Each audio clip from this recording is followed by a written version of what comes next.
같이 살 것인가? 이참에 아예 갈라설 것인가? 살면서 이런 고민을 한 번쯤 안 해본 부분은 아마도 없을 것입니다. 결혼하기 전에는 나와 다른 점 때문에 상대에게 매력을 느꼈는데 같이 살아보니까 나랑 안 맞아. 안 맞아도 너무 안 맞아. 내가 이 사람하고 계속 쭉 같이 살아야 될 것인가? 아예 이참에 갈라서야 될 것인가? 이런 고민을 하는 분들이 아마도 적지 않을 것입니다. 우리는 이혼이 예사인 시대에 살고 있습니다. 이혼한 사람이 이제는 너무 많아서 요즘에는 이혼이 흠도 아니라고 생각합니다. 한국에서는 이혼이 더 이상 특별한 일이 아닙니다. 우리 주변에도 이혼하신 분들을 어렵지 않게 만날 수 있습니다. 그래서 이혼에 관해 설교하는 것이 목사인 저로서도 굉장히 껄끄럽고 부담스럽습니다. 큰 교회에서는 이혼에 관한 설교가 금기시되어 있습니다. 왜냐하면 그 교회 교인들 중에도 상당수가 이혼을 했거든요. 괜히 얘기를 잘못했다가 시험 들까봐 싶어서 이혼에 대해서는 아예 목사님이 입 밖에 꺼내지도 않습니다. 그럼에도 불구하고 오늘 이혼에 관해서 설교하는 이유는 이혼에 관한 가르침이 성경에 기록되어 있기 때문입니다. 제가 사람들에게 인기 있는 목사가 되기 위해서는 이혼에 대한 설교를 피해야 되겠지만 신실한 주의 종이라면 하나님 말씀을 더하지도 빼지도 말고 가감없이 있는 그대로 전해야 합니다. 주의 종은 이 강단에서 자기 생각을 이야기하는 사람이 아니라 하나님 말씀을 그대로 전달하는 사람입니다. 이혼을 많이 하는 시대이기 때문에 오히려 우리는 이혼에 대한 하나님의 뜻이 무엇인지 분명히 알아야 합니다. 예수님은 이혼에 관해 뭐라고 말씀하셨을까요? 예수님께서 갈릴리 지역을 떠나서 요단강 건너편에 있는 유대 지방으로 가셨을 때 많은 사람이 예수님께 모여들었습니다. 예수님은 그곳에서 늘 하시던 대로 그들을 가르치셨습니다. 그때 바리새인들이 예수님을 시험하기 위해 찾아왔습니다. 바리새인들은 굉장한 율법주의자들입니다. 그들이 예수님을 찾아와서 이혼에 대해 질문을 던졌습니다. 사람이 아내를 버리는 것이 옳으니까? 예수님은 그 질문을 받고 직접 답하시지 않고 이렇게 반문하셨습니다. 모세가 너희에게 뭐라고 명하였느냐? 그러자 모세 율법에 정통한 바리새인들은 자신 있다는 듯이 거침없이 대답했습니다. 모세는 이혼 증서를 써주어 버리기를 허락하였나이다. 신명기 24장 1절에서 모세는 이스라엘 백성들에게 이렇게 말했습니다. 사람이 아내를 맞이하여 데려온 후에 그에게 수치되는 일이 있음을 발견하고 그를 기뻐하지 않으면 이혼 증서를 써서 그 손에 주고 그를 자기 집에서 내보낼 것이요. 모세가 한 말은 여러분 이런 뜻입니다. 아내에게 수치되는 일이 있으면 이혼 증서를 써서 그 손에 쥐어주고 그를 자기 집에서 내보낼 수 있다고 말한 것입니다. 여기서 수치되는 일은 두말할 필요 없이 간음이나 불륜을 의미하는 것입니다. 그런데 바리새인들은 모세가 말한 이 수치스러운 일을 확대 해석했습니다. 아침에 일어났다가 아내의 머리가 산발된 것을 봤습니다. 아이고 이런 수치스러운 일이 다 있나? 아내가 음식을 하다가 태웠습니다. 아이고 이런 부끄러운 일이 다 있나? 아내가 피곤해서 그만 늦잠을 잤습니다. 아니 우리 가문에 이런 수치스러운 일이 다 있나? 아내의 목소리가 이웃집까지 들릴 정도로 큰 소리로 남편에게 잔소리를 합니다. 세상의 여자가 부끄러운 줄도 모르다니. 그러면 그 시절에는 그냥 이혼할 수 있었습니다. 이렇게 사소한 일 끝까지 다 수치스러운 일에 포함시켰습니다. 따라서 남편이 아내를 버릴 마음만 있으면 얼마든지 꼬투리를 잡아서 아내를 집 밖으로 내쫓을 수 있었습니다. 아무 핑계나 대고 이혼 증서를 손에 써주면 그만입니다. 바리새인들은 모세 말을 이렇게 확대 해석하는 당시의 풍습을 가지고 예수님에게 질문한 것입니다. 모세는 아내가 마음에 들지 않으면 이혼 증서를 써주고 집에서 내보내라고 했는데 그것은 이혼해도 된다는 말이 아닙니까? 그런 여러분, 모세가 아내와 이혼하려면 이혼 증서를 써주고 내보내라고 한 데는 다른 이유가 있는 것입니다. 그만한 이유가 있었습니다. 당시에는 여성의 인권도 잘 챙기지도 못했고 여성에게 경제력이 없던 시절입니다. 그래서 그냥 아내를 밖으로 내보내면 사람들로부터 저 여자는 불륜을 저질러서 집에서 쫓겨났다 손가락질을 받고 그 여자 일생은 처참하게 무너집니다. 혹은 돌에 맞아 죽기도 합니다. 아니면 경제력이 없으니까 굶어 죽어야 합니다. 그러나 여자가 이혼 증서를 가지고 나오면 불륜을 저질러서 쫓겨난 것은 아니고 서로 뜻이 맞지 않거나 성격 차이로 헤어졌다는 것을 증명하는 것이 되는 것입니다. 그래서 모세가 여자를 내보낼 때에는 간음이나 부도덕한 죄를 짓지 않은 이상 반드시 이혼 증서라도 써주고 내보내라고 말한 것입니다. 공개적으로 이혼 증서를 들고 나가면 간음이나 부도덕한 죄를 지은 것이 아니라는 것이 증명되고 따라서 불이익이 없습니다. 또 재혼도 할 수 있었습니다. 이혼 증서가 없는 여자는 계속 전 남편에게 매여 있기 때문에 재혼도 할 수가 없었습니다. 그래서 모세가 이혼 증서라는 것을 만들어준 것입니다. 이혼 증서 없이 쫓겨난 여자는 사회에서 완전히 매장을 당하기 때문입니다. 그런데 유대 남자들은 모세의 이 본래 의도와는 관계없이 이를 악용해서 이혼 증서를 남발해 자기 아내를 쉽게 버렸습니다. 그래서 예수님께서 바리새인들에게 이렇게 말씀하신 것입니다. 너희 마음이 완악함으로 말미암아 이 명령을 기록하였거니와. 마태복음 19장 8절에는 이 말씀이 더 분명하게 기록되어 있습니다. 너희 마음의 완악함 때문에 아내 버림을 허락하였거니와 본래는 그렇지 아니하니라. 원래 이혼이 하나님의 뜻이 아니라는 것입니다. 모세가 이혼 증서를 줘서 내보내라고 한 것은 완악한 남편이 꼬투리를 잡아서 아내를 자꾸 내쫓으니까 그로 인해 희생당하는 여자를 보호하기 위해서 어쩔 수 없이 이혼 증서를 만든 것이지, 이혼하는 것이 본래의 하나님의 뜻은 아니라는 것입니다. 그럼 여러분, 결혼과 이혼에 관한 하나님의 본래 뜻은 무엇일까요? 예수님은 결혼과 이혼에 관한 하나님의 뜻을 모세의 율법이 아닌 그보다 훨씬 더 거슬러 올라가서 창세기에 기록된 하나님의 말씀으로 답하셨습니다. 창조 때부터 사람을 남자와 여자로 지으셨으니 이러므로 사람이 그 부모를 떠나서 그 둘이 한 몸이 될지라. 그러한 적 이제는 둘이 아니요 한 몸이니 그러므로 하나님이 짝지어 주신 것을 사람이 나누지 못할지니라. 이것이 바로 창조 때부터 하나님이 만드신 결혼과 가정의 원리입니다. 첫째로 하나님은 창조 때부터 사람을 남자와 여자로 만드시고 함께 살도록 하셨습니다. 하나님께서 흙으로 사람을 빚어서 그 코에 생기를 불어넣으시니 사람이 생명이 됐습니다. 그렇게 아담이 먼저 지음을 받았습니다. 하지만 아담은 돕는 배필이 없어서 외로웠습니다. 하나님은 외로움을 별로 좋아하시지 않습니다. 우리 하나님은 외로운 하나님이 아니십니다. 하나님은 영원 전부터 아버지와 아들과 성령이 삼위일체로 교통하시며 늘 함께 존재하시기 때문에 결코 외롭지 않습니다. 그래서 하나님은 사람이 홀로 외롭게 지내는 것을 좋아하지 않으셨습니다.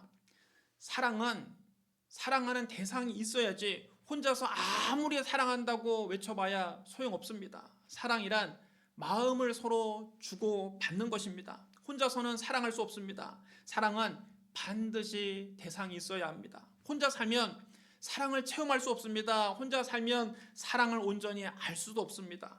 고독은 아주 무서운 것입니다. 고독은 인간에게 엄청난 정신적인 고통입니다. 사람은 하나님의 형상과 모양대로 지음받았기 때문에 태어날 때부터 아예 처음부터 사회성을 가지고 태어납니다. 우리는 삼위일체 하나님의 형상과 모양대로 지어졌기 때문에 사랑을 주고받아야만 온전하게 살 수 있습니다. 그래서 사람이 혼자 산다는 것은 굉장히 고통스러운 일입니다. 고독은 굉장히 고통스러운 것입니다. 사람은 서로 대화하면서 마음에 기름을 칠해야지 혼자 곰팡이 피워가면서 쓸쓸하게 살다 죽는 것은 비참한 일입니다. 사람은 서로 대화도 하고 서로 밀기도 하고 당기기도 하고 함께 살도록 만들어진 존재입니다.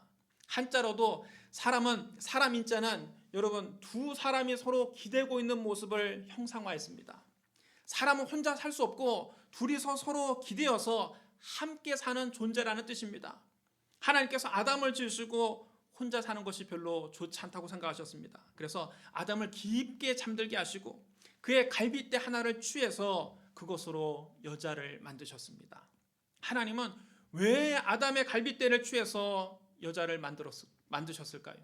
아담을 흙으로 빚으신 것처럼 하와도 흙으로 빚으면 되지 않습니까? 그런데 왜 하나님은 굳이 아담의 몸에서 갈빗대 하나를 취해서 여자를 만드셨을까요? 여기에는 아담과 하와가 남자와 여자가 한 몸이 되어 살라는 깊은 뜻이 담겨 있는 것입니다. 하나님이 하와를 아담에게 이끌어서 데리고 왔을 때 아담이 하와를 보고 말합니다. 이는 내 뼈 중에 뼈요 살 중에 살이라. 여러분 따라해 주시기 바랍니다. 이는 내 뼈 중에 뼈요 살 중에 살이라. 여러분, 아내는 남편의 뼈 중에 뼈요 살 중에 살이라는 것입니다. 남편은 아내의 뼈 중에 뼈요 살 중에 살입니다. 남편과 아내는 이제 한 몸입니다. 그러므로 부부 사이는 부모 자식 사이와도 다르고 친구 사이와도 다릅니다.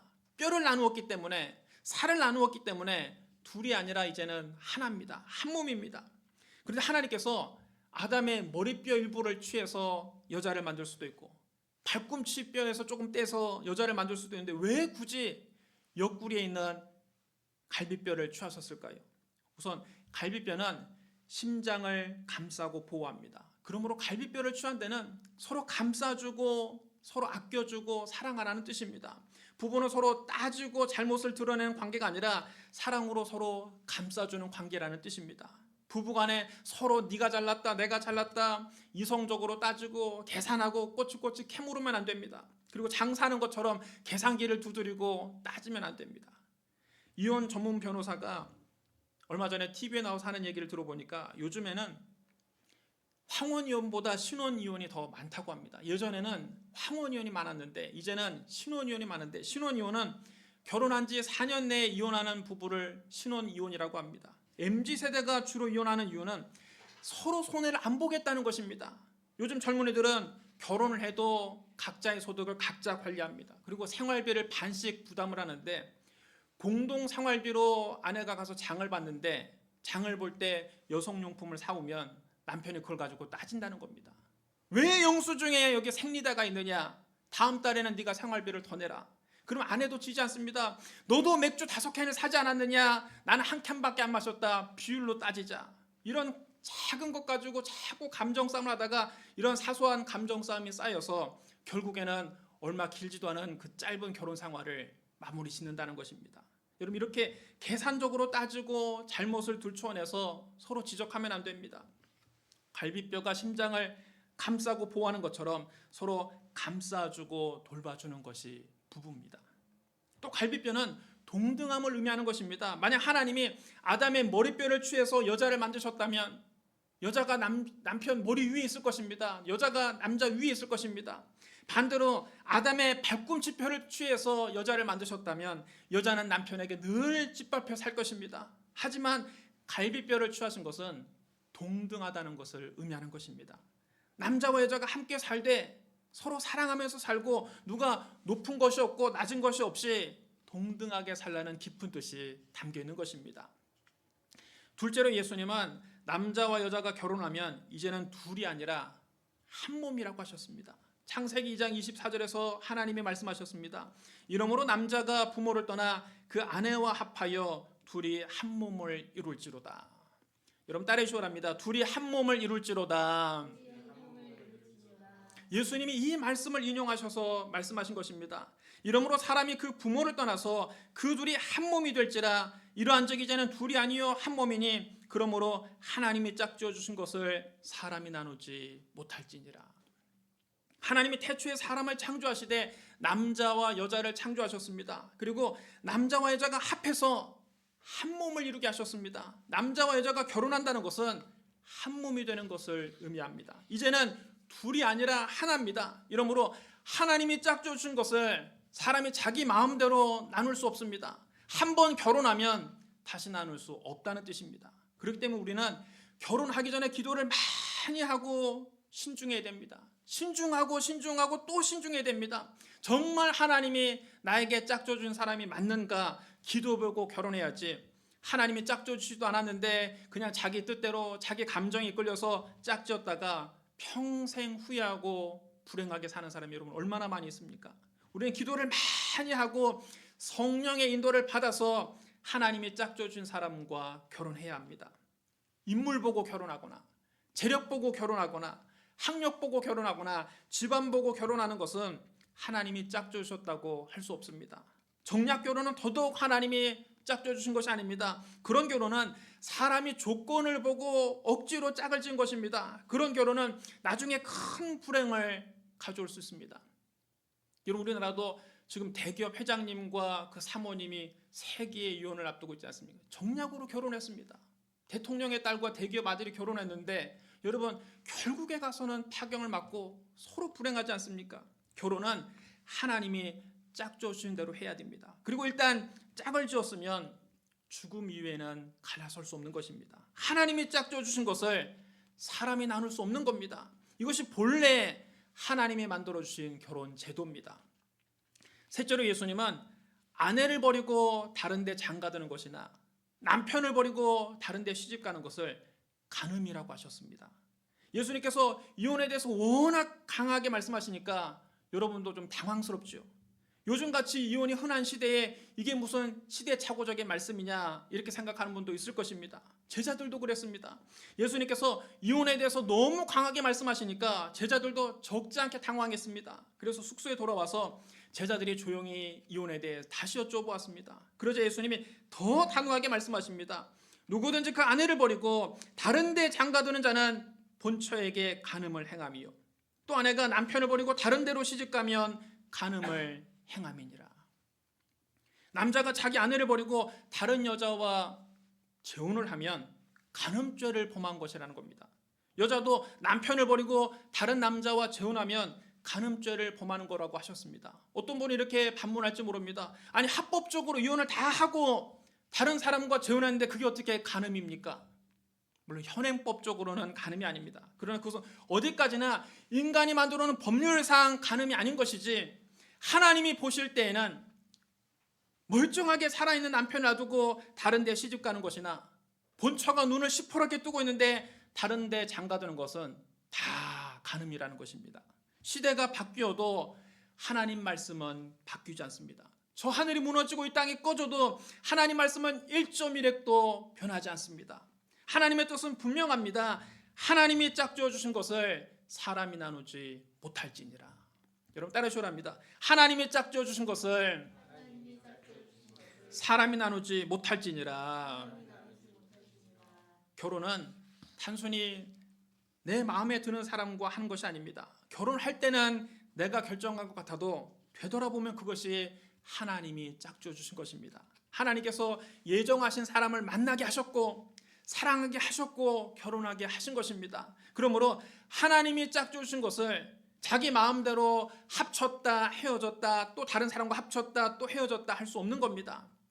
성격 차이 때문에, 경제적인 문제 때문에, 크게 싸웠기 때문에, 시댁과의 문제 때문에, 처갓집과의 불화 때문에, 배우자가 병들었기 때문에, 아내가 아침밥을 안 챙겨주기 때문에, 남편이 마마 보이기 때문에 이런저런 이유로 이혼할 수 없다는 것이 하나님의 뜻입니다.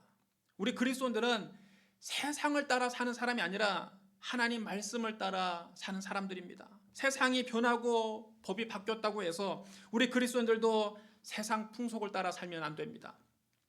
로마서 12장 2절에 이렇게 기록되어 있습니다. 너희는 이 세대를 본받지 말고 오직 마음을 새롭게 함으로 변화를 받아 하나님의 선하시고 기뻐하시고 온전하신 뜻이 무엇인지 분별하도록 하라. 여러분 따라하시기 바랍니다. 너희는 이 세대를 본받지 말고 하나님의 뜻이 무엇인지 분별하도록 하라. 여러분 이 세상을 따라 살지 말고 하나님의 뜻이 무엇인지 분별하면서 살아야 되는 것입니다. 여러분 아무리 세상 사람들이 너도 나도 이혼해도 우리 믿는 사람들만큼은 가정을 소중하게 생각하고 지켜야 합니다. 사랑하는 성도 여러분, 하나님이 짝져 주신 것을 사람이 마음대로 나눌 수 없습니다. 이혼은 결코 하나님의 뜻이 아닙니다. 서로 지지고 볶고 살더라도 함께 사는 것이 하나님의 뜻입니다. 요즘 세태를 따라서 홧김에 나도 이혼이나 해버려야 되겠다, 혹시 이제 이참에 나도 갈라서야 되겠다, 여러분 이런 생각은 아예 꿈도 꾸지 마십시오. 여러분 이혼은 생각하지도 마십시오. 헤어질 결심을 하지 말고 같이 살 결심을 하십시오. 혼자 살 각오가 있으면 그 각오 가지고 같이 살아야 됩니다. 서로 잘 맞지 않더라도 한 발씩 양보하면서 같이 살아야 됩니다. 그것이 이혼하고 혼자 사는 것보다 100번 낫습니다. 이혼은 절대로 하나님의 뜻이 아닙니다. 여러분의 가정이 모두 다 작은 천국이 되기를 주님의 이름으로 축복합니다. 우리 기도하겠습니다. 사랑과 은혜가 풍성하신 하나님 아버지, 지금 우리는 이혼이 너무 흔한 시대에 살고 있습니다. 우리가 이 세대를 본받지 말고 우리 마음을 새롭게 함으로 변화를 받아 하나님의 선하시고 기뻐하시고 온전하신 뜻이 무엇인지 분별하게 하여 주옵소서. 하나님이 짝지어 주신 것을 사람이 나누지 못할지니라. 하나님이 짝지어 주신 것을 사람이 나누지 못할지니라. 이 말씀을 우리 뼈에 새기게 하여 주시고 하나님이 짝지어 주신 사람을 서로 감싸주고 아끼고 사랑하며 살게 하여 주시옵소서. 우리 입만으로는 할 수 없습니다. 성령이여 우리를 도와 주시옵소서. 예수님 이름으로 감사하며 기도드리옵나이다. 아멘.